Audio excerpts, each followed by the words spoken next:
live. We started because everywhere we go, someone comes in and asks us a question related to dentistry. And we also get a lot of DM about dental questions, so we love to add value, and we decided to add value to you as well and answer your questions using this platform. So make sure if you have any questions about dentistry or even other things that we could help with, like business or being working parents, you just leave us a comment below with a DM or a DM, and we'll make sure to make a whole podcast about your subject. Okay. That's awesome. So today's video is going to be all about orthodontics, or commonly known as braces. So why do we talk about this? We have so many people come in with questions about braces. Why do I need it?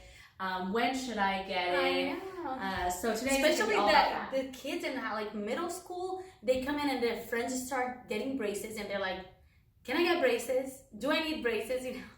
It's not really optional. There are reasons why we recommend braces, and sometimes patients do need braces and they don't. The one thing that we notice a lot is that a lot of the people that think they need braces is usually because they say, "I have crooked teeth. My teeth are not straight." And the reality is, it's not really about having crooked teeth or not. That's one of the reasons. But crooked teeth is usually more about cosmetic reasons. There are other reasons that we're looking for that are very important for your occlusion, which is your bite and how you function in your mouth. And even speech. Yeah, even speech, the way you bite makes a huge difference. So let's start in here by talking about the 3 kinds of bite that we're looking for. So your general dentist, when you come and see us, we're supposed to be checking this early on and start to evaluate and analyze if you need to be evaluated for an ortho consult or not. And what we're looking at is what kind of bite do you have?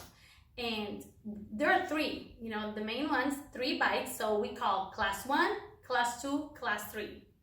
So class 1 is when your back teeth, I'm going to talk in here in an easier way so it doesn't get complicated. So your back teeth, they align where they're supposed to align, on your back, the way you bite it. And then you have class 1 is when those top teeth are sticking out. Class 2. That's class 2. Yeah, class 2. Okay.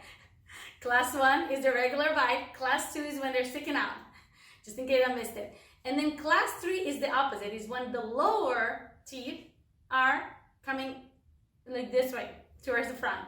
So those are the 3 types of bites. And one thing that we noticed, right, that we were just talking is that the class 2 is the one that is sticking out, and this is the ones that we see are this is where trauma happens all the time, because the patient's teeth are so far out that they have a hard time getting their lip to even cover it, protect their teeth. So when they're, getting in there, throwing the football, getting, in with the basketball, they'll just fall, trip, and that's why a lot of patients will have trauma to their front teeth. Yeah. So we want to address those. They must have noticed, someone that you've seen, most of the time when they rest their jaws, when they do this, to rest their teeth together, they keep it open. Yeah. Either like that, or even rest it like this. Or when they close, they're kind of doing the pucker out. They go the whole time. It's because their teeth are sticking out a little bit, and this can be corrected with braces. And it's very important to correct those bites because of what they, the way the bite is can influence and impact the wear of your teeth and a lot of other different things. So let's keep talking a little bit about the bite, and then we can go what are the consequences and when do we intervene, how early for each different kind of bite. So again, sometimes actually some people that have a perfect bite, they can have very crowded teeth, and they also need braces for, but it's almost like at a different time than when you're trying to correct the bite. So the class 3, I almost feel like is the one that you have, that you intervene in early and just, you start some kind of treatment for those different bites, depending if it's in a skeletal or just the teeth being crowded, because you can use the growth of your skeletal, of your bones, to adjust part of it with some ortho appliances. So that's really a cool thing that some people say, hey, they can start later. But if the orthodontist is gonna use the growth of the skeletal to help, avoid surgery, then it's the best to start earlier. Yeah, it's super important, and that's why, you know, in our practice, it's been so helpful to have an orthodontist who comes in, they're working next to us, and if there's any question or any doubt, whether, you know, the patient should start now or at least build a relationship with the orthodontist. I think that's really brainstorm important. together with us. Yeah, because, you know, your kids are growing, and between the ages of 6 and 9, they're growing a lot, and if we're going to do early intervention, this is the key time. If we miss this window, say they come and see us, you know, when they're an adult and we see these bite issues, we're not talking just braces anymore. No. It's going to get a lot more complicated, more invasive, because we may have to do surgery to actually correct some of these surgery issues. is usually like the jaw surgery. Yes, they have to, you know, cut the bone, they're moving the bone in order to, you know, move it into the right spot because the patient is no longer growing. So, you know, just like you mentioned, there's a lot of appliances that our orthodontists will start to use at an early age. They'll do kind of the beginning parts of braces where they can utilize the growth plates so that we can make your jaw wider, narrower, stop, you know, slow down the growth. All those things that are conservative. But if we don't get to these patients early enough, it's going to be too late. For example, is this top part is narrow and the lower is wider and growing out. So there's a way to kind of expand the upper with an appliance that is put under and then expand. Or there's something that can be used also to slow the growth of the lower so much. We've all heard about headgear back in the day.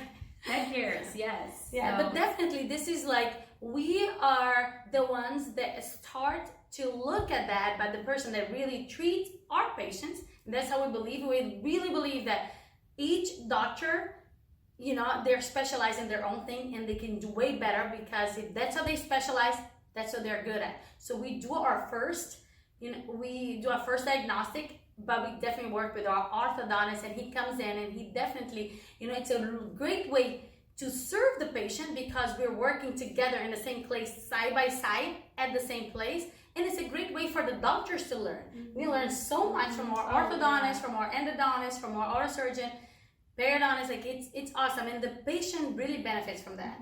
We love this model, and it's and that's how we do it within our patients. You hear him next door, and you know he's talking about, you know, the reasons why you need it. It's not just about having that perfect smile, and there's so many functional aspects that he talks about that I didn't even realize, you know, is true, that patients should know, and it can really help you in terms of deciding, you know, whether or not you should do braces, because a lot of times, you know, your teeth may be straight, but, you know, if you've been having speech issues, like if your bite doesn't open bite. Yeah, open bite. So basically you bite together and your teeth is wide open. It's almost like he's probably gonna put us the editing is probably gonna put a picture of open bite right there. Yeah, open bite, so it doesn't even close. This is like really hard to even eat.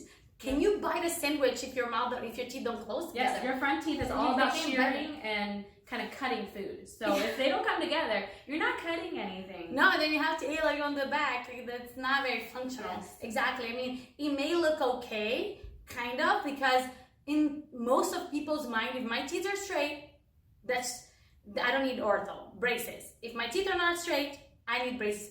And then sometimes you'll be surprised, like some people that have a very bad bite and cross, like if the teeth on the back are crossed, you wouldn't even know, right? Because when you bite, we're checking to see how they're going, because that affects everything else too. Yeah, if they're crossed like that, you know, you could be grinding on them more heavily, and then later as an adult, you may end up breaking the tooth, wearing down the tooth unnecessarily, and then you'll end up having other sorts of treatment because of that. So one great question to answer, because we got those in DMs, is like, what is the difference between conventional braces and Invisalign?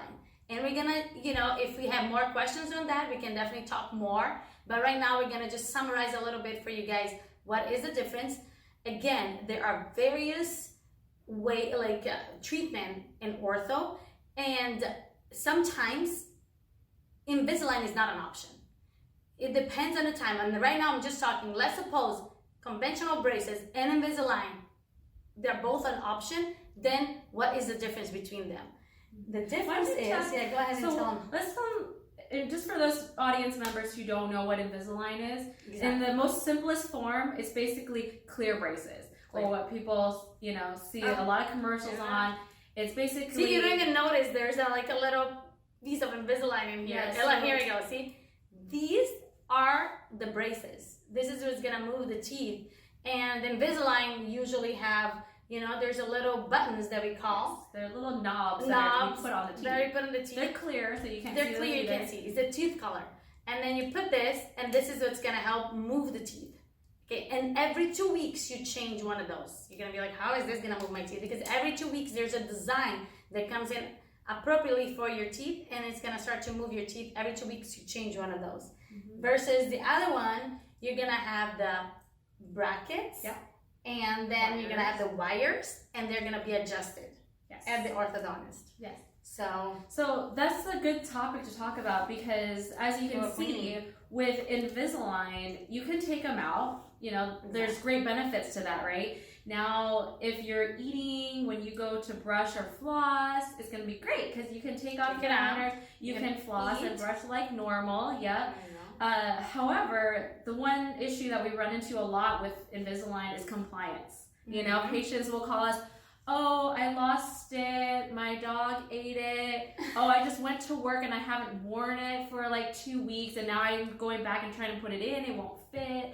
So compliance is a big issue for us. Yes. So for us, when we talk about Invisalign, not only are you having treatment that works for Invisalign, but also is this patient going to be compliant and follow the instructions? Sometimes 9, 10-year-old, it's kind of harder to use this kind of treatment. So this is why the conventional is going to be more appropriate, because you can't take it out. You're not going to lose it. Yes. And but actually for adults, it's almost like some patients, it's almost like a requirement. Yes. I will only get braces if I can get Invisalign. Yes. If I can't get Invisalign, I don't want to look like a teenager. I don't like, people have different preferences. Yeah. You did your braces. I did. And it was conventional. It was conventional. It was fun for 6 months. It got a little bit challenging. Even for me, I think that's a great lead into our next part is, even for somebody like me who knows I have to brush and I know I have to floss really well, I'll be honest, I got pretty annoyed towards the end of it. It's tough because, you have to work around the wires, and even after you do a normal brush, you'll still feel that there's stuff in there. So, the other subject that we want to talk about is, what do we do if, say, you are in treatment and conventional, where you don't have the luxury of taking it out and brushing? There are many tools that we have. So do you want to kind of go through a couple little tricks and tips that we have? Yes, you have in here. The Super Floss is one. I don't think you have that one that you are so good at using that you can floss and sure. Yeah, I didn't have that one. They are called platypuses. So many patients have seen these. It's just like the U shape, and they have a piece of floss, and there's like a little handle, so you can get them normally even if you don't use braces. But there's a specific kind where the tips of them are thin enough that you can get it. Finally, someone come up with this idea, because it's like they're a little bit more expensive. However, it's a great tool if you're wanting convenience. Yes. Yeah. So if you want something that's a little less expensive, the cheapest option would be something like a threader. It looks like a little needle holder, and you put regular floss inside of here, and you kind of thread it under the braces to clean everything. And that's something that it's 1 by 1. Yes, it's tooth by tooth. It's not like you're flossing. So again, but there's a lot of different tools today. There's a water pick. Water pick is great. Many different things that really helps. But one thing to put in mind, if we preach that you gotta brush your teeth twice a day and 2 minutes every time, minimum, and floss once a day, guess what? If you're wearing conventional braces, that rule totally is gonna be different. It's a minimum of 4 minutes. I don't see you being able to clean all your teeth in any less than 4 minutes. So can you imagine all this young, middle school, that it's already hard to convince them to brush for 30 seconds. Yes, so that's why even with our orthodontist, he stresses hygiene before he'll even start. He understands how important it is. If the patient is not cleaning appropriately, they're going to have many other problems. cavity risk is going to go Oh up my God. during treatment. If you're somebody that have gum disease, which we talked about in a previous video, so if you missed that, make sure you go back and check it out. Gum disease can definitely start to go down real fast. Decalcification, and it's gonna make your teeth, like, you're wearing those braces thinking, oh, I'm gonna take them out and I'm gonna look beautiful with straight teeth. If your teeth gets decalcified, it's gonna make all these marks of white dots around the teeth that is gonna look like little windows. And we're gonna make sure to put a picture right there so you can see what it looks like. And that's devastating because that's not gonna look good at all. And it can happen if you're not brushing really appropriately around, slowly each bracket one by one. Right. Yeah. So for us, it's very important not just to talk about like having the perfect straight teeth, but are you going to have a healthy smile after treatment? That's great. Yeah. I hope you guys find value in this topic today and answer some of your questions. And again, if you have any question, make sure to leave us a comment below and subscribe to our YouTube channel and like our pages on Facebook and Instagram to be watching our videos when they come in at Icon Dental Center. And until next time, my friends, be boundless